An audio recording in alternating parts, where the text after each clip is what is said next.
NCR में pollution को देखते हुए लोगों ने मास्क लगाना शुरू कर दिया है।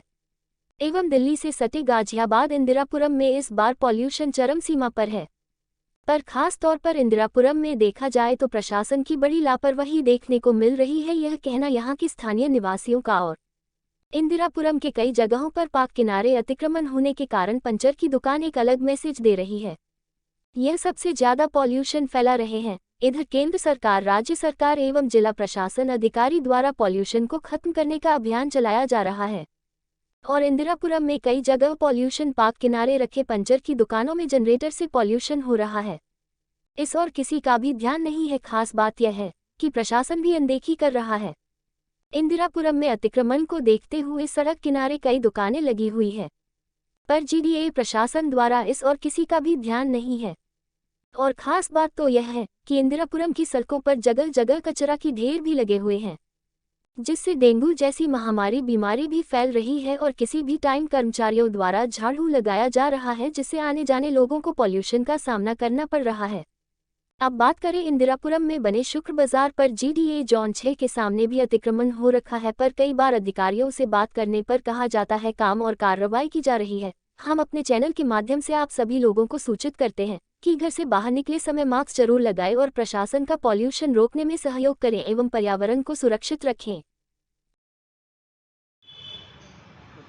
सागवान जब भी दिल्ली से छटा आपका इंदिरापुरम जो एरिया है, पॉल्यूशन को कैसे देखते हैं? क्योंकि आप एक काफ़ी लंबी लड़ाई लड़ चुके हैं इंदिरापुरम के लिए और आज निकलना दुर्लभ हो गया है, कैसे देखते हैं आप? पॉल्यूशन की सिचुएशन इंदिरापुरम में बहुत ज़्यादा है। मुझे लगता है कि 400 माइक्रोन के आसपास यहाँ पर इस टाइम धूल कण पार्टिकल हैं और सांस लेना दुर्बल हो रहा है, आंखों में जलन है। और इसकी हर साल जैसे दिवाली के आसपास इस तरह की सिचुएशन क्रिएट होती है, उससे पहले कोई सरकारी ऐसी योजना नहीं है जो इस पर एक्शन लिया जाए। और क्षेत्र में उससे पहले ही अगर जो जनरेटर सड़क पर रखे हैं या ये जगह जगह कूड़े पड़े हैं, ओपन ढेर में कूड़े पड़े हुए हैं, कंस्ट्रक्शन का काम कम से कम 15-20 दिन पहले दिवाली से बंद हो जाना चाहिए नियमित।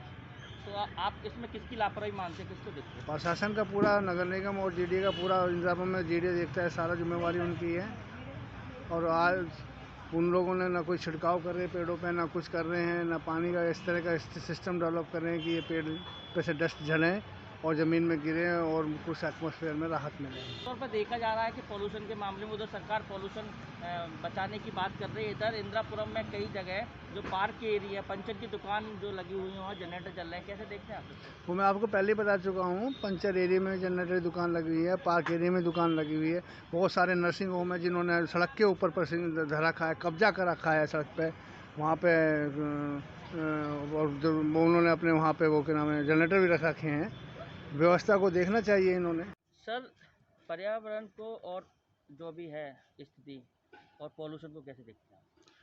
देखिए, अभी तो बरसात के पहले पोल्यूशन था और बरसात से वो साफ़ हो गया।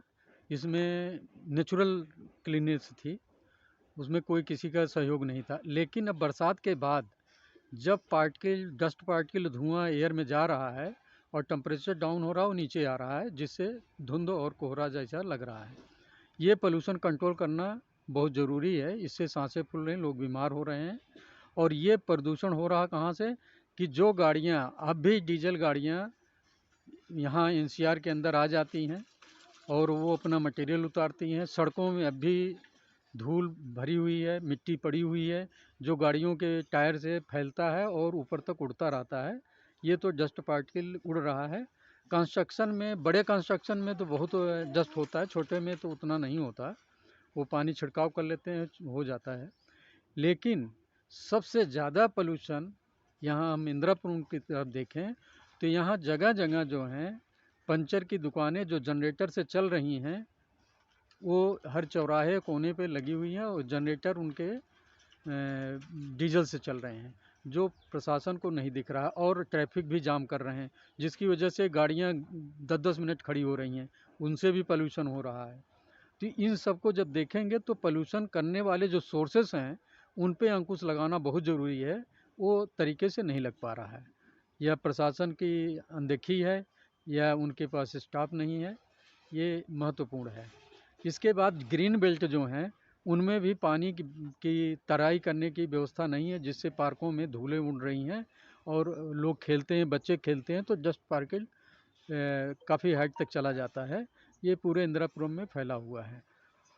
तो इसको किसका जीडीए का अंडर में आता है कि नगर निगम के अंदर? ये जेडीए के अंतर्गत तो आता है, लेकिन इसमें तो सभी को पार्टिसिपेट करना चाहिए, पुलिस को भी करना चाहिए, जेडीए को करना चाहिए, नगर निगम को कुछ करना चाहिए और चालान करने वाली जो अथॉरिटियां हैं प्रशासन में, उनको भी एक्शन लेना चाहिए। यही कि नहीं, पूरे एनसीआर की ये प्रॉब्लम है।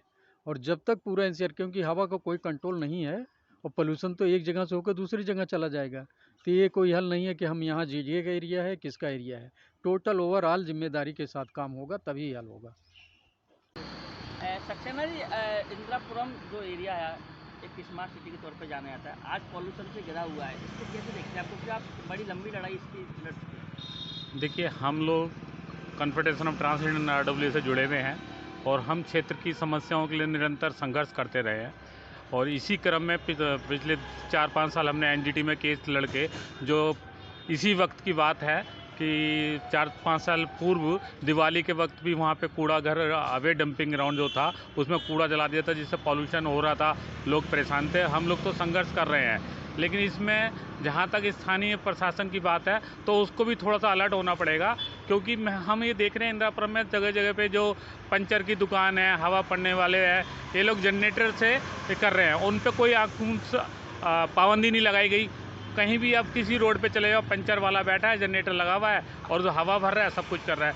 हमें जिला प्रशासन को ज़मीनी स्तर पे इसके लिए काम करना पड़ेगा और जो भी ग्रेड 2 की पाबंदियाँ हैं उसको लागू करना पड़ेगा। बिल्डरों के मकान बन रहे हैं, डस्ट खुले में पड़ा है, मटेरियल पड़ा हुआ है, हवा चलती है, उड़ती है, तो ये सारी चीज़ें जिला प्रशासन का अधीन है और गाजियाबाद विकास प्राधिकरण को विशेष रूप से उनका परिवर्तन सेल है, तो उनको आके जो ये ग्रेड 2 के अंतर्गत ये निर्माण कार्य बंद है उनको बंद कराना चाहिए और जो रॉ मटेरियल है उसको कवर करना चाहिए।